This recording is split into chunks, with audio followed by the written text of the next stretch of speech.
السلام علیکم ناظرین، MR نیوز اسٹوڈیو سے میں ہوں کنزا اسلم۔ سب سے پہلے نیوز ہیڈ لائنز۔ سکھر میں محکمہ کسٹم انٹیلیجنس حیدرآباد نے بڑی کارروائی کی، جس کے نتیجے میں کروڑوں روپے مالیت کا سامان برآمد کیا۔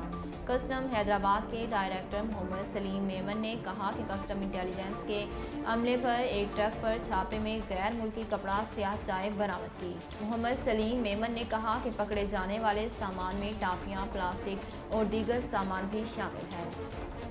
دریائے چناب گجرات اور حیدرآباد کے مقام پر نچلے درجے کے سیلاب کا خدشہ پیدا ہو گیا۔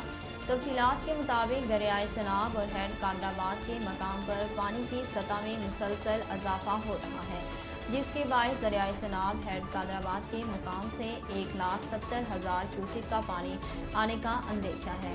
ضلعی انتظامیہ کا کہنا ہے کہ ریسکیو 1122 سمیت دیگر امدادی و حفاظتی اداروں کو الرٹ جاری کر دیا۔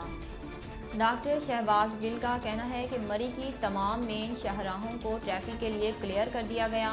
وزیر اعظم کے معاون خصوصی برائے سیاسی روابط شہباز گل نے کہا کہ مری سے رات گئے 600 سے 700 گاڑیوں کو نکالا گیا۔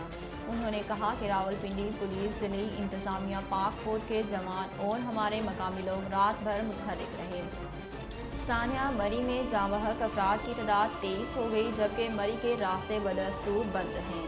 مری میں گزشتہ روز برف باری سے بڑے پیمانے پر انسانی جانوں کے ضیاع سے فضا بدستور سوگوار ہے۔ ASI کوثر نوید اور ان کے اہل خانہ کی میتیں ان کے آبائی علاقے تلہ گنگ پہنچا دی گئیں۔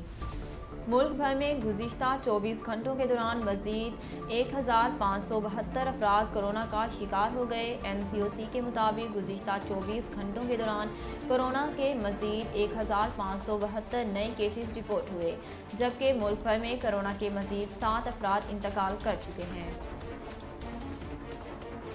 National command and operation centre NCOC کے مطابق گزشتہ 24 گھنٹوں کے دوران 49,658 کورونا ٹیسٹ کیے گئے۔ NCOC کا کہنا ہے کہ ملک بھر میں کورونا مثبت کیسز کی شرح 3.16% ہو گئی۔ واضح رہے کہ عالمی وبا کورونا کی 5ویں لہر کے دوران کراچی میں مثبت کیسز کی شرح میں یکدم اضافہ ہو گیا۔ محکمہ صحت سندھ کے اعداد و شمار کے مطابق سندھ میں گزشتہ 24 گھنٹوں میں 938 کیسز رپورٹ ہوئے، جن میں سے 759 کیسز کا تعلق کراچی سے ہے۔